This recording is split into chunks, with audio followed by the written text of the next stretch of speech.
Bienvenue à cette grande session d'actualité, mesdames et messieurs, retenez ceci pour les sommaires. Le chef de l'État, Félix-Antoine Tshisekedi Tshilombo, s'est rendu ce mardi 22 avril à la Nonciature apostolique pour présenter ses sincères condoléances suite à la disparition inopinée du souverain pontife, le pape François Ier. Le précision dans quelques instants. Naufrage sur le fleuve Congo, ce drame s'est déroulé ce mardi 22 avril 2025 entre Kinshasa et Brazzaville après les chavirements d'un canot rapide ayant à son bord 16 personnes, lesquelles quittaient la capitale de la République serbe du Congo-Brazzaville pour Kinshasa. Vous en aurez les détails dans ce journal. L'humanité tout entière célèbre mardi 22 avril 2025 la journée mondiale de la terre nourricière, une belle occasion aux êtres humains de pouvoir réfléchir aux dommages infligés à la planète et aux gestes archi simples de tout le jour.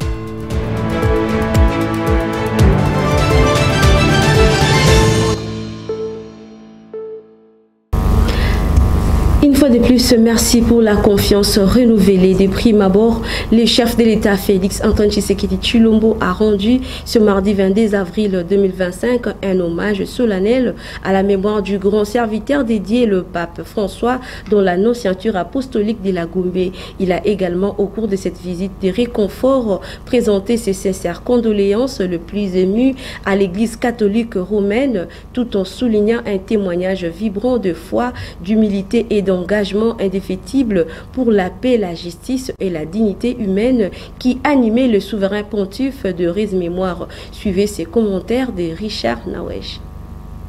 Depuis ce lundi matin, le drapeau du Saint-Siège est en berne, en signe de respect et de tristesse après le décès du pape François. À la Nonciature apostolique de Kinshasa, un registre de condoléances est ouvert au public pour enregistrer différents messages. Affecté par la disparition brutale du souverain pontife, le président de la République, Félix-Antoine Tshisekedi Tshilombo, est arrivé ce mardi matin à l'ambassade du Saint-Siège à Gombe pour exprimer toute sa compassion aux nonces apostoliques. Les chefs de l'État et Monseigneur Michal Escovar ont échangé sur les programmes de funérailles du pape François et sur les processus de désignation de son successeur. Les deux personnalités ont aussi évoqué sa dernière mission apostolique à Kinshasa en 2023. Par la suite, le président de la République Félix-Antoine Tshisekedi Tshilombo a écrit de sa propre main son message de condoléances adressé à l'Église catholique. En ces jours de profonde tristesse, je rends au nom du peuple congolais et à mon nom propre un hommage ému à sa sainteté le pape François dont le décès laisse un vide immense dans nos cœurs. Pasteur d'une humanité rare, il a incarné l'amour, l'humilité et l'espérance, guidant l'Église et le monde vers la paix et la fraternité, a écrit le président de la République. Le peuple de la République démocratique du Congo, poursuit-il, n'oubliera jamais sa visite historique à Kinshasa en février 2023, ni son cri prophétique pour la justice « Retirez vos mains de l'Afrique, retirez vos mains de la République démocratique du Congo ». Fin de citation. Poursuivons ce journal par cette brève. Au cours d'une interview accordée à un média de la place, le vice-premier ministre et ministre de l'Intérieur, Jacquemain Chabani-Louko, a affirmé de détenir de preuves irréfutables établissant un lien direct entre l'ancien président de la RDC, Joseph Kabila Kabange, et le Rwanda, pays agresseur. D'après ces derniers, l'ex-président aurait séjourné à plusieurs reprises à Kigali durant cette période d'agression. Abordons à présent la question liée à la justice congolaise pour parler du procès relatif à l'affaire Boukangalozo. Sachez que l'Assemblée nationale, chambre parlementaire dans laquelle siège Augustin Matata Ponyo Mapon, en qualité de député national, a officiellement demandé à ces derniers de ne pas comparaître devant la Cour constitutionnelle à propos du procès précité. Elle a saisi le juge Dieudonné Kamuleta, l'exigeant que la question de la levée de ces immunités parlementaires doit être en amont soumise à la plénière bien avant qu'il ne se présente de nouveau devant la Cour constitutionnelle. Suivez ces commentaires de votre rédaction. Le bras de fer entre la Cour constitutionnelle et l'Assemblée nationale autour du député Augustin Matata Ponyo prend une tournure aussi politique que juridique. Dans une lettre adressée au président de la Cour constitutionnelle le lundi 21 avril 2025, Matata Ponyo a officiellement suspendu sa participation aux audiences les concernant dans l'affaire Bukang Alonso. Une décision qui intervient dans la foulée de la position ferme exprimée par l'Assemblée nationale, laquelle a exigé que toute poursuite contre un député passe d'abord par la levée de ses immunités parlementaires en plénière. Certes, la question du respect de procédures est fondamentale dans toute démocratie. Mais ce nouveau rebondissement relance aussi le débat sur l'indépendance des institutions judiciaires face à l'influence politique. Matata Ponyo pour sa part gagne du terrain et dans le contexte électoral tendu qui s'y profile, chaque jour gagné peut peser lourd. La culture à présent, ce mardi 22 avril 2025, la capitale française a accueilli un concert de solidarité en faveur de populations déplacées de l'Est de la RDC organisé à Paris, la capitale de la République française. Cet événement a réuni plusieurs artistes congolais et internationaux mobilisés pour sensibiliser la diaspora congolaise afin de recueillir des fonds destinés aux victimes des guerres. Un rendez-vous à la fois culturel et humanitaire porteur de soutien et d'unité au-delà de nos frontières. Voici ses commentaires. Enfin, le concert de la solidarité s'éteignit à Paris, en terre française, un événement culturel initié pour attirer l'attention sur la crise humanitaire qui secoue l'Est de la RDC. En effet, l'organisateur de ces grands événements a mobilisé plusieurs figures emblématiques de la scène congolaise. Cependant, il n'a pas échappé à la polémique. Sur la toile, de nombreuses voix se lèvent pour critiquer la sélection des artistes invités. Certains internautes reprochent aux organisateurs d'avoir écarté des chanteurs qui, depuis longtemps, prennent publiquement position en faveur de populations de l'Est, comme Inos B et Ferregola. A l'inverse, d'autres artistes présents au concert sont accusés de ne jamais avoir affiché leur solidarité avec les victimes, en dehors de ces rendez-vous médiatisés. Ces critiques soulèvent une question importante, la sincérité de l'engagement artistique. La solidarité ne devrait pas se limiter à un événement ponctuel, mais s'incarner dans une attitude constante, surtout lorsque l'on bénéficie d'une large influence. Malgré cela, les concerts restent un geste fort qui a permis de braquer le projecteur sur une tragédie trop souvent oubliée. Il aura aussi montré que, même à travers la controverse, la cause de l'Est du pays continue de faire parler, d'interpeller l'opinion publique et surtout la communauté internationale. Et cela, en soi, c'est déjà un pas vers la prise de conscience collective. Restons toujours dans ces chapitres. Bien avant la tenue de cet événement culturel en France, Émile Ngoï Kassongo, ambassadeur de la RDC accrédité en France, avait lancé un message de sensibilisation de la diaspora congolaise vivant à l'étranger pour prendre part à cette grande production scénique. Suivez-les à travers cet extrait choisi par Richard Nawej. Ce concert du 22 avril 2025, c'est un concert qui témoigne avant tout la solidarité entre nos compatriotes congolais, la solidarité également du reste du monde face au drame innommable que nous vivons dans l'est de notre pays avec l'agression barbare du Rwanda. Et c'est un moment de communion, c'est un moment de l'expression, comme je l'ai dit tout à l'heure ici, de l'unité inébranlable du peuple congolais.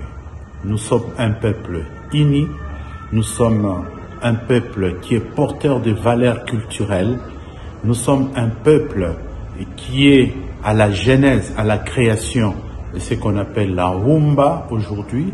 À travers cette musique, c'est une contribution de notre culture à la civilisation universelle. Et donc, pour ma part, il y a eu un quiproquo, nous ne revenons plus là-dessus.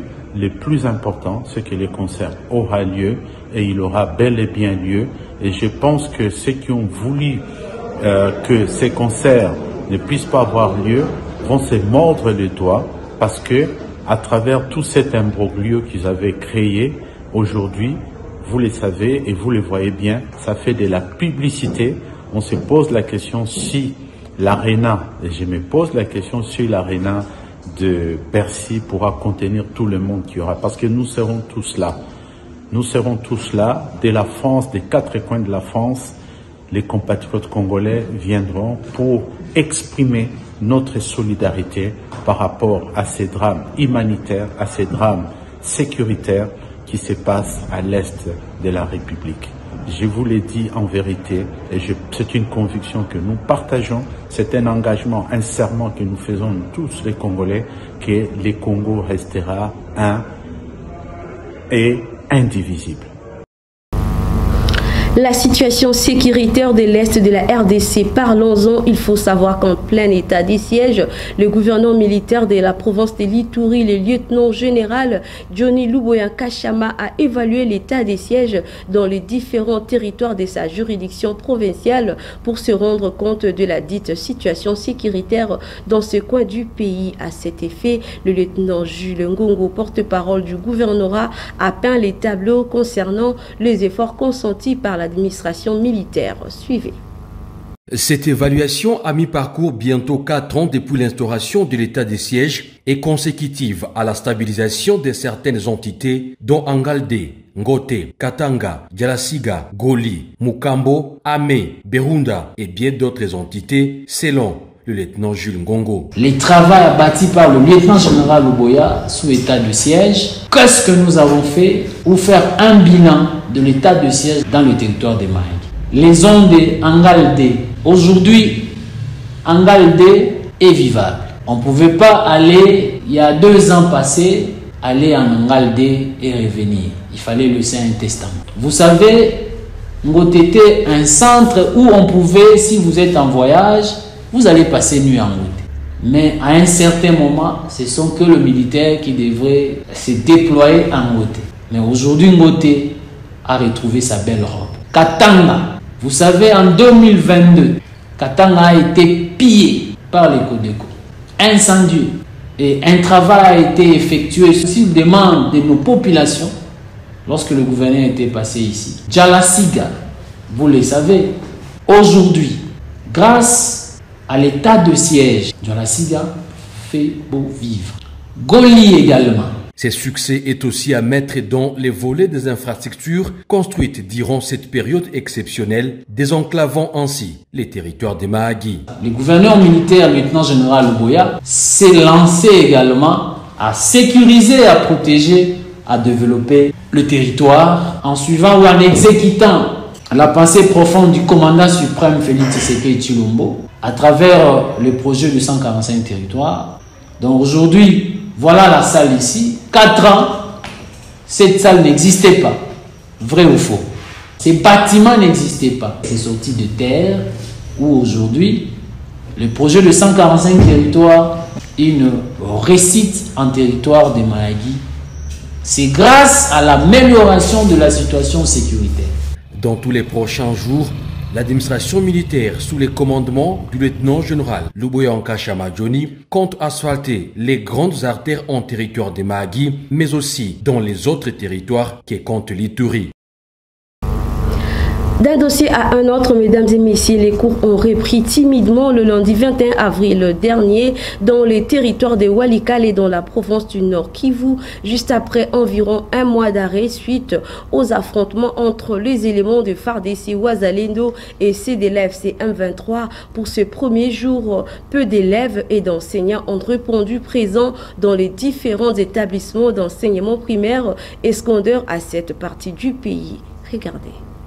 Le chef de la sous-division provinciale de l'enseignement primaire, secondaire et technique du territoire de Walikale justifie cette brousse d'effectifs au premier jour par la peur qui s'élise sur le visage de plusieurs parents. Moutiron Rotongo Tojul appelle les parents à envoyer leurs enfants à l'école afin de rattraper le programme national. D'après ces derniers, les examens du 2e trimestre pour les élèves de l'école primaire doivent déjà commencer. Mais ce sont le traînard qui retarde encore le programme. Pour cette autorité éducationnelle de Walikale, Gilles Tongoto a par ailleurs fait appel aux parents qui sont encore en brousse à regagner leurs villages respectifs afin de permettre à leur progéniture de reprendre le chemin de l'école. Aspect sécuritaire, restons-y. Cette fois-ci, nous abordons également la question liée au soutien total aux forces régulières de la République démocratique du Congo émanant de la formation politique MAPAR pour le Congo MPC en sigle, dont son président national Kamanda Espérant a marqué sa présence le dimanche 20 avril dernier aux côtés de l'église pentecôtiste Lumière du Monde dans les cadres de l'appui aux efforts de guerre. Espoir Kinavouidi et Enoch Kombala nous fait le point. Le dimanche 20 avril dernier, le président national du parti politique MAPAR pour le Congo, MPC en sigle, honorable Espérant Kamanda, vêtu en tenue de la sainteté, accompagné de cadres et membres du parti, ont pris d'assaut les artères de Kinshasa depuis la place échangère de l'Humité, passant par les stades de martyrs de la Pentecôte pour chuter à l'esplanade du Palais du Peuple, s'aligner derrière les FRDC et le Valérie Ouazalendo pour mettre fin à la guerre imposée par les régimes de Kigali dans la partie orientale de la République démocratique du Congo, objectif primordial de la marche à Mani, attendez par là la paix, explique le président national du MPC Espérant Kamanda. Aujourd'hui, ma joie est de voir comment l'activité s'est déroulée. Un monde qui a répondu. À cette occasion, je ne dois pas passer sans jeter un mot de remerciement, félicitations à celui qui a porté la croix de mobilisation, le prophète Gilles, avec l'Église, qui se sont bâtis corps et âme pour que la vision puisse prendre son sens d'être. Nous avons marché, nous avons manifesté notre soutien au chef de l'État et à nos FARDC et Ouazalendo.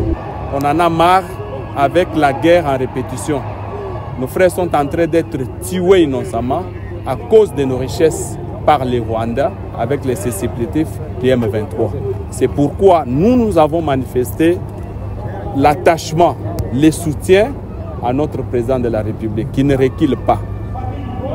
Il y a encore des Congolais qui ont confiance en lui, qui les poussent à faire mieux. En effet, à l'esplanade du Palais du Peuple, le prophète Gilles Molindois de l'église pentecôtiste Lumière du Monde a déclaré libre en date du 20 avril la nation congolaise aux mains de ses ennemis. Présent à cette activité relative à la marche Amani organisée le dimanche 20 avril dernier par l'église pentecôtiste Lumière du Monde Mbokaya et Kimelo, le professeur Jean-Claude Isaac Chulumbaï s'est exprimé en ces termes. Suivez-les au micro de votre rédaction. À l'occasion de cette manifestation de soutien à la FARDC et au chef de l'État dans cette situation difficile que traverse le pays, nous sommes heureux de voir que pendant ce temps, il y a aussi des serviteurs de Dieu qui refusent de s'associer à l'ennemi et de trouver leur gain dans ce qui est récolté sur le sang des Congolais, qui se mobilisent et qui sont parvenus même à mettre à notre disposition une somme d'argent énorme en soutien au FARDC que nous allons faire parvenir au chef de l'État. Nous tenons donc à encourager cette initiative du monde. Et je crois que ça fait pratiquement 5 ans que je n'ai pas vu un rassemblement de cette taille ici à Kinshasa. Des foules, des centaines de milliers de personnes qui ont convergé de partout pour marcher. Derrière nos FARDC, derrière notre chef d'État, ça a été un moment absolument émouvant. Nous tenons à remercier le président Etienne Tshisekedi et l'honorable Espérant Kamanda qui sont mobilisés pour cette activité. Et tous ceux qui, à côté d'eux, ont trouvé utile à ce jour de penser à nos FARDC, à nos jeunes qui se battent pour toujours pour notre étude. Et je crois que la prière qui a été donnée ici, elle est claire. Et elle a prédit la fin de cette guerre. Ce geste est un geste hautement symbolique que nous allons faire parvenir le chef. En société, il y a eu naufrage ce mardi 22 avril 2025 sur le fleuve Congo entre Brazzaville et Kinshasa après le chavirement d'un canot rapide ayant à son bord 16 personnes qui provenaient de Brazzaville, la capitale de la République sœur du Congo pour Kinshasa. Cependant, 5 personnes seraient portées disparues. Regardez à travers ces images. Ce mardi 22 avril 2025, au moins 5 personnes sur 16 qui étaient à bord du canot rapide qui a chaviré ce mardi sur le fleuve Congo en quittant Brazzaville pour Kinshasa seraient portés disparus. En effet, ces canots rapides qui reliaient les deux capitales les plus proches du monde avaient à son bord 16 personnes, dont des enfants et 14 adultes. Selon les sources présentes à cet événement tragique, ces canons en provenance du Congo-Brazza n'est pas arrivé à sa destination et a causé de pertes en vie humaine et matérielle. Il s'est noté que les causes de cet incident sont encore non élucidées. Cependant, une source de l'ONATRA a indiqué que le naufrage était dû au fait que les canots avaient heurté sûrement un tronc d'arbre du côté du moteur et cela a été à la base de cette catastrophe. Signalant que juste 5 personnes seraient non retrouvées, entre autres 2 enfants et 3 adultes, en attendant d'autres informations qui restent à vérifier au niveau du manifeste de cette course, de l'autre côté notamment au bureau du beach de Brazzaville. Par ailleurs, les informations liées à la nationalité de ce passager qui était à bord de ces canots rapides et qui sont portés disparus ne sont pas encore précises, a ajouté l'agent de l'ONATRA. Célébrer chaque 22 avril de l'année la journée mondiale de la terre nourricière donne tous les ans une occasion aux citoyens de réfléchir aux dommages infligés à la planète et aux gestes archi simples de tous les jours pour la préserver. Retrouvez les détails d'Esther Kabanga. L'expression terre nourricière est couramment utilisée dans de nombreux pays et régions pour désigner la planète Terre. Elle illustre l'indépendance qui existe entre l'être humain, les autres espèces vivantes et la planète sur laquelle nous vivons tous. Cette journée internationale de la terre nourricière nous rappelle la nécessité de passer à une économie plus durable qui bénéficie à la fois à l'humanité et à la planète pour assurer une harmonie avec la nature. Ces journées permettent aux Nations Unies et au pouvoir public, à la société civile d'organiser des activités de sensibilisation et de mobiliser de ressources humaines. En sport, à quelques semaines du coup d'envoi de la CAN U20 Égypte 2025, le sélectionneur national Guy Boukassa a dévoilé ce mardi 22 avril 2025 la liste de jeunes léopards retenus pour défendre les couleurs de la RDC. Une sélection marquée par la présence de nouveaux talents prometteuses et quelques absences notables. Espoir Kinavidi pour les détails. Au total, 24 joueurs sont retenus pour défendre les couleurs du drapeau congolais à la Coupe d'Afrique des Nations de moins de 20 ans prévue au Caire en Égypte cette année en cours. Cette publication est issue du stage bloqué en Tunisie depuis le jeudi 17 avril dernier sous les bons offices du technicien congolais Guy Boukassa, ancien léopard senior. Sur cette liste, l'on remarque l'absence de quelques cadres de cette sélection junior de la RDC, à l'occurrence de Yohan Mboko, Axel Kayombo et Oscar Kabouik, qui n'ont pas obtenu l'autorisation de leurs clubs respectifs car la compétition se joue hors les dates FIFA. Notons qu'au pays des pharaons, la sélection nationale de la RDC U20 sera représentée par 3 gardiens de but, 8 défenseurs, 7 médiateurs et 6 attaquants, mais également 5 réservistes sont prévus, dont Roland Leni, Safari Abeli, Diakana Marzouk, Moulumba Nathan, de l'Union Saint-Gilloise de la Belgique et Eboma Winer de l'Académie Club Rangers de Kinshasa. En effet, la République démocratique du Congo est logée dans le groupe C et disputera son premier match le 2 mai prochain contre les Black Stars du Ghana avant de croiser la République centrafricaine le 5 du mois prochain et va terminer la phase du groupe le 8 mai contre les Lionceaux de la Teranga du Sénégal. Bon vent aux ambassadeurs congolais en terre égyptienne. Parlons cette fois-ci des valeurs nutritives. Que savez-vous de la carotte? Complétez votre connaissance à travers cet élément de Rite Mboua.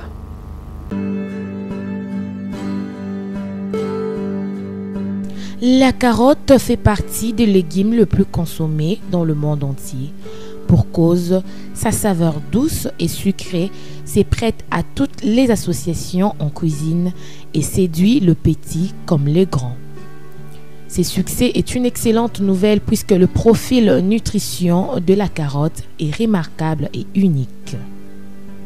Elle regorge des vitamines et des minéraux essentiels pour la santé, parmi lesquels nous pouvons citer la vitamine A, vitamine B6, vitamine K, vitamine BD, vitamine C, vitamine E, le fer, le phosphore, le potassium. La couleur foncée de la carotte provient de ses très nombreux pigments. Il contribue à prévenir plusieurs maladies dont les maladies cardiovasculaires et certains cancers. Son jus améliore la capacité antioxydant et les taux de vitamine E dans le sang, en plus de diminuer les cholestérols et les triglycérides du foie et dans le sang. Pour rappel, retenons que la carotte est une excellente source de bêta-carotène, source de fibres douces, bonne teneur en vitamines du groupe B, favorise la santé des yeux et de la peau, fort pouvoir en antioxydants.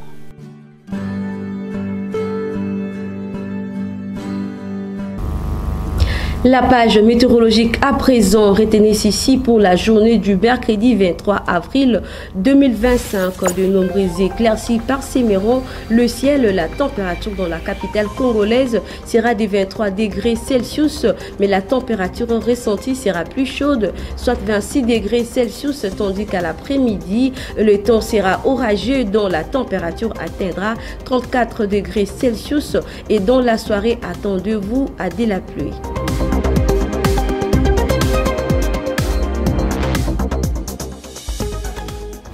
Avant de mettre terme à cette grande édition d'information, la rédaction de votre télévision vous propose la belle sélection de journaux parus ce mardi 22 avril 2025 dans la ville-province de Kinshasa. Retrouvez ces timbres vocaux de notre confrère Espoir Kinanvedi. Très heureux de vous retrouver une fois de plus à cette séquence consacrée à la lecture des journaux parus ce mardi 22 avril dans la mégapole quinoise. Mesdames et messieurs, bienvenue. Ouvrons cette revue de presse par Forum des As qui souligne en grand titre « Le pape François s'en va, le Congolais en émoi ». Dans son contenu, le quotidien de Kinshasa indique que le pape François, décédé hier, lundi 21 avril au Vatican, a été un vrai défenseur de la nature. Certains le surnommaient le pape vert. Et tout au long de son pontificat, le souverain pontife argentin a usé de son influence pour sensibiliser sur la question du réchauffement climatique. Il a même placé la défense de l'environnement au cœur de deux de ses textes majeurs, à savoir Laudata Si en 2015 et Laudato Deum en 2023. De son côté, le journal met en avant-plan le PPRD récolte ce qu'il a sémé. Dans ces colonnes, le confrère informe qu'à travers un communiqué par lequel le ministre de l'Intérieur, Sécurité, Décentralisation et Affaires coutumières, Jacquemain Chabani Louko, a annoncé la suspension de toutes les activités politiques du Parti du Peuple pour la Reconstruction et la Démocratie et du Front commun pour le Congo, FCC en sigle, sur l'ensemble du territoire national à dater du samedi 19 avril 2025. Cette mesure n'a surpris que ceux qui ont la mémoire courte, dans la mesure où les vrais patriotes, eux, savent qu'on allait arriver là. Pour sa part, l'hebdomadaire d'information générale de Kinshasa, La Percée, titre à sa une « Lambert Mende crache sur son ancien mentor ». Dans son tabloïd, Le journal souligne que depuis la fin de son mandat en décembre 2018, l'ancien président Joseph Kabila est au centre d'une discorde politique en République démocratique du Congo. Mais cette fois-ci, c'est Lambert Mende, ancien porte-parole du gouvernement sous Kabila, qui se donne de l'X de prendre la parole pour dénoncer les agissements de l'ancien chef d'État. Cependant, il vient de manger dans son assiette. Dans une déclaration publique, Lambert Mende accuse Joseph Kabila de mettre en péril la sûreté de l'État congolais en entretenant des liens avec des individus qu'il qualifie d'agresseurs de la République. Il pointe notamment du doigt accusateur le Parti du peuple pour la réconciliation et la démocratie, PPRD en sigle, qui selon lui est une organisation liée à l'AFC M23, un groupe armé responsable de nombreuses violences dans l'est du pays, oubliant qu'il était le vrai perroquet qui le défendait et son pouvoir, en appelant le vice-premier ministre en charge de la défense à retirer l'agrément du PPRD et a mis sous surveillance ses membres et sympathisants. Mende met en garde contre les conséquences de telles alliances pour la stabilité nationale. C'est par cette note que nous bouclons complètement cette revue de presse. Excellente soirée à toutes et à tous.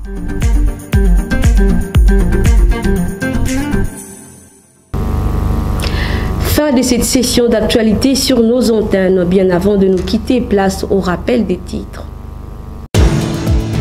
Le chef de l'État, Félix Antoine Tshisekedi Tshilombo, s'est rendu ce mardi 22 avril à la Nonce-Ceinture apostolique pour présenter ses sincères condoléances suite à la disparition inopinée du souverain pontife, le pape François Ier.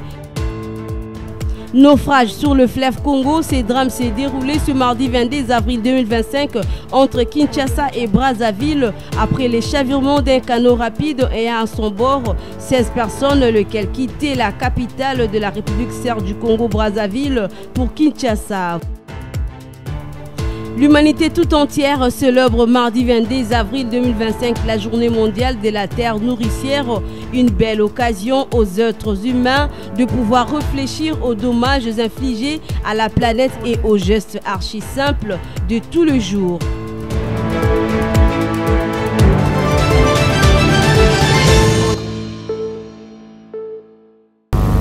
Prenez rendez-vous demain avec l'actualité. Que Dieu veille sur la RDC. Je vous retrouve avec le même plaisir. Au revoir.